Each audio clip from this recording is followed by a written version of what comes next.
नमस्कार, news nation के लिए मैं हूं आकांक्षा तिवारी और आज हमारे साथ जुड़ी है फिल्म ये मर्द बेचारा है की कास्ट। ये मर्द बेचारा क्यों है ये तो फिल्म की कास्ट ही आपको बता पाएगी, जिसके लिए हमारे साथ जुड़ी हैं बेहद टैलेंटेड एक्ट्रेस सीमा पाहवा जी। सीमा पाहवा जी, आपका स्वागत है न्यूज़ नेशन में। Thank you so much. इसके साथ ही हमारे साथ जुड़ी है मनुकृति पाहवा जी, जो कि सीमा पाहवा जी की बेटी हैं। इसके साथ ही फिल्म में वो उनकी बहू का किरदार निभा रही हैं। देखने में बेहद रोचक होगा कि एक माँ बेटी की जोड़ी ऑन स्क्रीन सास और बहू की जोड़ी में क्या कमाल दिखाते हैं। आपका स्वागत है Manukriti ji. Thank you so much. इसके साथ ही हमारे साथ जुड़े हैं फिल्म के लीड एक्टर विराज राव जी। आपका स्वागत है न्यूज़ नेशन में। इसके साथ ही डायरेक्शन में डेब्यू कर रहे हैं अनूप थापा जी, जो इस फिल्म में मर्दों की बेचारगी दिखाने वाले हैं। आपका स्वागत है सर। सीमा पापा जी, आपके पास सबसे पहले आते हैं। आपने ये फिल्म किस बेसिस पे चुनी? मतलब एक बिल्कुल लीड से हटके फिल्म है, नाम से ही पता चलता है मर्द की बेचारगी, ये तो बहुत कम ही सुनने को मिलता है टॉपिक। आपने ये फिल्म जब चूज की तो आपने क्या सोचा? जो आपने भी बोला कि ये तो सबसे हटके है और इसमें तो मर्द की बेचारगी दिखाई जा रही है, क्योंकि हमेशा हम औरतों की बेचारगी का रोना रोते रहते हैं और मर्द की तरफ की बेचारे की तरफ किसी का ध्यान नहीं जाता है। तो ये सब्जेक्ट अपने आप में इसीलिए मुझे अट्रैक्ट किया कि इसमें एक बहुत यूनिक सी बात है कि मर्दों की बेचारगी के बारे में हम जानेंगे और मर्द की एक्चुअल डेफिनेशन क्या होनी चाहिए वो इस फिल्म में बताई गई है इस कहानी के ज़रिए। और मुझे लगता है कि लोगों के लिए भी एक नया एक्सपीरियंस होगा ये फिल्म देखना। इससे पहले आपने अपनी डायरेक्शन जिस फिल्म का किया था राम प्रसाद की 13वीं, उसमें आपने अपनी बेटी को एक्ट्रेस के रूप में देखा। इस फिल्म में आप उसको बहू के रूप में देखेंगी, तो आपका मतलब कैसा एक्सपीरियंस रहा अपनी बेटी को बहू के तरीके से ट्रीट करना? देखिए, मैं भी एक एक्ट्रेस हूँ, वो भी एक एक्ट्रेस है और हम लोग हर तरह के कैरेक्टर्स निभाएंगे। तो ऐसे तो कई बार मैं अपने पति की बहन भी बनी हूँ, कई बार मैं उनकी मासी भी बनी हूँ। तो ये तो एक्टर्स हैं, एक्टर्स की लाइफ ही ऐसी होती है कि हमें जब भी कोई कैरेक्टर मिलता है हमें उस रूप में अपने आप को ढालना पड़ता है। जी, बिल्कुल सही और बात है। बड़ा अच्छा एक्सपीरियंस था कि मेरी बेटी मेरे सामने थी। वो भी टैलेंटेड एक्ट्रेस है, उसने भी बहुत अच्छा काम किया है। रिस्पॉन्स देने में मज़ा आ रहा था और डेफिनेटली एक नया रूप हम दोनों का सामने आएगा। मैं सास हूँ और ये बहू है। आपको मैंने मैम मतलब सुई धागा में भी नोटिस किया और आपकी एक्टिंग मुझे बहुत अच्छी लगी। इसके बाद राम प्रसाद की 13वीं तो मैं मतलब मैं आपकी फ़ैन हुई उसमें। भले आपका रोल छोटा था, लेकिन इस फ़िल्म में आप लीड एक्ट्रेस के तौर पे डेब्यू कर रही हैं। आपको क्या उम्मीद है कि दर्शकों को आपका कितना प्यार मिलने वाला है? आई होप कि बहुत प्यार मिले और उसी के लिए हमने हार्ड वर्क किया है एंड पूरी मेहनत से काम किया है, ऑनेस्टी के साथ काम किया है एंड आई होप कि लोग हमारी ये छोटी फिल्म देखें और हमें पसंद करें और मेरा काम उन्हें अच्छा लगे, वो मुझे और देखना चाहें तो मैं और काम करूं। अरे बिल्कुल, श्योर मैम। आपकी फ़िल्म का जो ट्रेलर था, उससे देख के लगता है कि आप अपने पति को बेहद सपोर्ट कर रही हैं। फ़िल्म के ट्रेलर से जो हमें समझ में आया, तो आपने अपने मर्द के संग ऐसा क्या किया जो वो बेचारा हो गया? ये मतलब एक इंटरेस्टिंग टॉपिक है। मैंने कुछ भी नहीं किया एक्सेप्ट अंडरस्टैंडिंग की। आई थिंक वो ट्रेलर में इस तरह की थोड़ी सी वाइब है कि शायद, या एक ऑल्सो ये स्टीरियोटाइप है कि जब आदमी की शादी होती है तो वो बेचारा हो जाता है, बट ऐसा कुछ नहीं है। आई थिंक एक आदमी पे सोशल बहुत सारे प्रेशर्स हैं, सो मेरा कैरेक्टर उसे सपोर्ट कर रहा है, मेरा कैरेक्टर उसे अंडरस्टैंड कर रहा है और उसे हेल्प कर रहा है उन चीज़ों से लड़ने के लिए। फ़िल्म के ट्रेलर से एक चीज़ और देखने को मिली कि आपने शायद अपने पति की शादी के बाद मूंछें मुंडवा दी हैं, राइट? अब वो शायद लग रहा है हमें फ़िल्म देख के ही पता चलेगा कि वो क्या सीन है। बिल्कुल बिल्कुल वो बिल्कुल गोलमाल फ़िल्म के जैसा लगा। मतलब हमें उस चीज़ की याद आ गई कि हाँ, ये गोलमाल में वो शायद ये उससे भी अच्छी फ़िल्म निकलेगी। बिल्कुल बिल्कुल यस, आई थिंक सबको फिल्म देखनी चाहिए देखने के लिए कि मूंछों का हुआ क्या एक्चुअली में। मूंछों का हुआ क्या, राइट? सर, आपने ये टॉपिक किस तरीके से चूज़ किया? ये टॉपिक मतलब एक्चुअल में ये है सोसाइटी में ना। ये सोसाइटी में है बट हम दिखाते नहीं हैं। हाँ, तो मुझे लगा कि किसी को तो दिखाना चाहिए कि मुझे लगा कि ये इशू है जिस पे खुलकर बात नहीं हुई। एटलीस्ट इससे थोड़ी सी चर्चा हो और हम मर्दों की भी कुछ समस्याएं हैं, जैसे हम औरतों की समस्याओं के लिए बहुत स्टेप्स उठा रहे हैं, बहुत सारी चीज़ें हो रही हैं। तो मेल्स के लिए भी, क्योंकि एक हेल्दी सोसाइटी बनाने के लिए मेल फीमेल दोनों की समस्याएं पे हमें ध्यान देना होगा। और ये बेसिकली समस्याएं ऐसी हैं जो समाज ने या खुद मेंस ने अपने ऊपर डाली हुई हैं। मतलब कि जो वो एक होता है ना, हीरोज़म, मर्द की औलाद है तो सामने मर्द मर्द एवरी, तो अपने आप में मर्द और बेचारा दोनों विरोधाभास हैं। तो ये सब्जेक्ट इसलिए मुझे इंटरेस्टिंग लगा और मुझे लगा कि शायद इससे कुछ चेंज आए सोसाइटी में।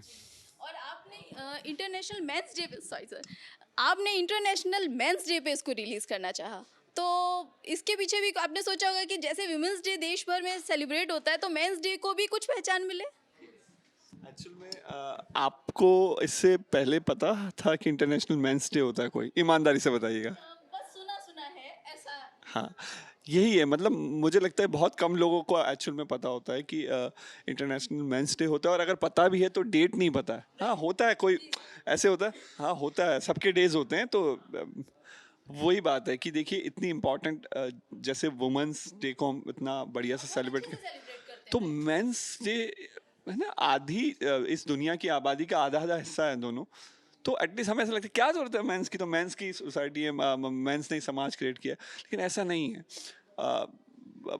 दोनों हर जैसे फादर्स डे, सिस्टर डे हम सब सेलिब्रेट करते हैं, मुझे लगता है मेंस डे भी सेलिब्रेट करना चाहिए। और इस बार का मेंस डे स्पेशल है क्योंकि हम आ रहे हैं लेके ये मर्द बेचारा, तो इसे देखिए और सेलिब्रेट कीजिए। और कुछ अगर हम कुछ मैसेज अपना कन्वे कर सकें और लोगों को अच्छा लगे तो हमारी मेहनत सफल हो जाएगी। विराज राव सर, आप फिल्म में बेचारा बने हैं, अब ये अभी भी बेचारा हैं, अब ये तो फिल्म देख के ही पता चलेगी कि आपके ऊपर क्या ऐसा हुआ जो आप बेचारा हो गए। हमेशा से फिल्मों में, रियल लाइफ में हम देखते हैं कि मर्द पावरफुल है, सारा काम कर सकता है, मर्द रो नहीं सकता। इवन रोता हुआ देखते हैं तो बोलते हैं मर्द नहीं रोते, मर्द आप औरत हैं क्या, ऐसे करके सवाल भी किए जाते हैं।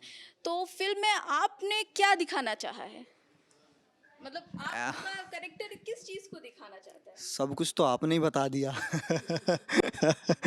मैं सोच रहा था मैं यही बोल लूं, बट आपने बोल ही दिया ये सारा।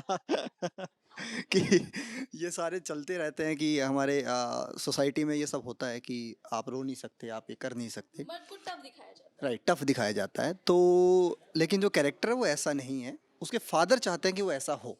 है जी। सो यही फिल्म में दिखाया गया है, उसकी एक जर्नी दिखाई गई है, एक मैन की जर्नी है कि वो क्या क्या स्ट्रगल करता है अपनी लाइफ में। एंड बाकी आप सब वही देखेंगे। देख के ही पता चलेगा। जी जी।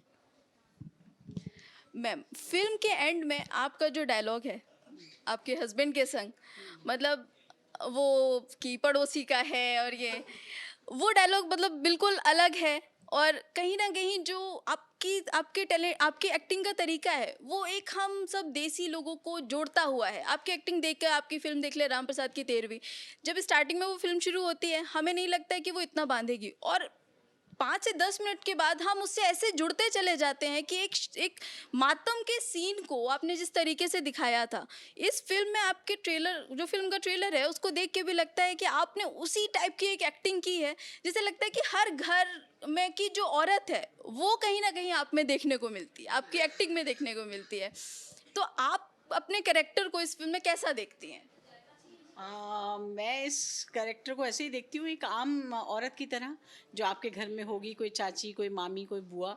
और मुझे हमेशा ऐसा लगता है कि एक्टिंग तो बहुत आए तो वहीं से है, जहाँ से हम अपने रिश्तों से आते हैं, जहाँ से कहानियाँ भी वहीं से आती हैं, तो कैरेक्टर भी वहीं से आते हैं।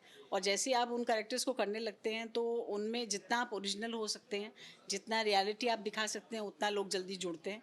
अब जैसे आप ही ने कहा कि आप जुड़ जाती हैं मेरे हर किरदार से, तो उसका सबसे बड़ा रीज़न ये है कि उसमें जितनी सच्चाई मैं डालना चाहती हूँ मैं उतना डालती हूँ, ताकि वो अपने से लगने लगें। और इस फिल्म में भी मैंने यही पूरी कोशिश की है कि वो माँ हो या वो सास है या वो बीवी है, वो जिस रूप में भी लोग उससे देखना चाहेंगे, वो उनकी अपने आसपास की औरत जैसी लगनी चाहिए। फिल्म में आपने अपने बेटे का ज्यादा साथ दिया है या फिर अपनी बेटी जिसको बहू के रूप में आप देख रही हैं उसका ज्यादा साथ दिया है? इसमें मैंने बहू का ज़्यादा साथ दिया है। इसमें आपने बहू का ज्यादा साथ दिया है। और आपके हस्बैंड मुझे लगता है इस चीज के खिलाफ हैं, क्योंकि वो एंड में चीजें बोलने लगते हैं कि ये मेरा नहीं है एंड ऑल। बिल्कुल, लड़ाई तो आपको करनी पड़ती है ना, हर एक चीज़ के लिए, हर एक चीज़ को पाने के लिए लड़ाई तो करनी ही पड़ती है। तो वो लड़ाई के लिए आपको 2 मुद्दे बनाने पड़ेंगे।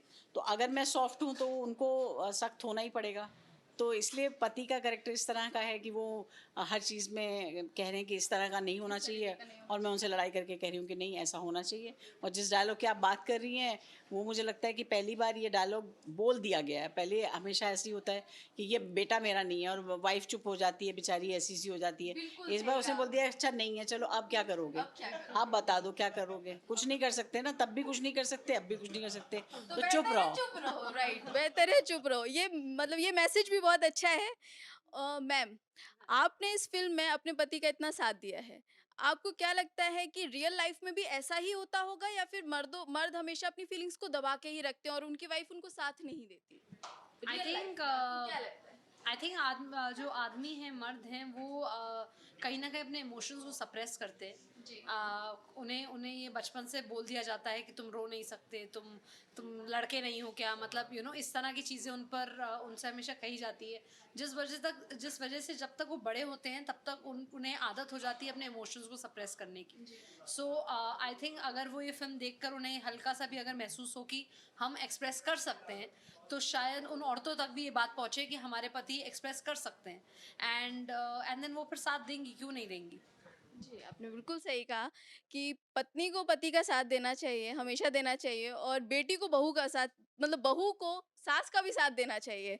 आपने अपनी माँ को सास के रूप में फ़िल्म में देखा, तो आपने उनके संग कैसा फ़ील किया? मतलब आपके संग जैसे घर पे हैं, आप बेटी हैं, ऑन स्क्रीन आप उनकी बहू होंगी, तो आपने जो एक्टिंग की आपकी शूटिंग का दौर था, उसमें आपने कैसा फ़ील किया? मतलब चेंजिंग थी कुछ या फिर क्या? नहीं, कोई चेंज नहीं था। आई थिंक हम माँ बेटी ही थे, एंड जब हम सेट पे जाते थे तो हम एज प्रोफेशनल्स काम कर रहे थे एंड एज ट्रेन एक्टर्स काम कर रहे थे। सो आई थिंक हम उस कैरेक्टर को कर रहे थे, जो भी हमने करना है बहुत इन्जॉय किया, एंड बहुत मज़ा आया हमें उस रोल को प्ले करने में।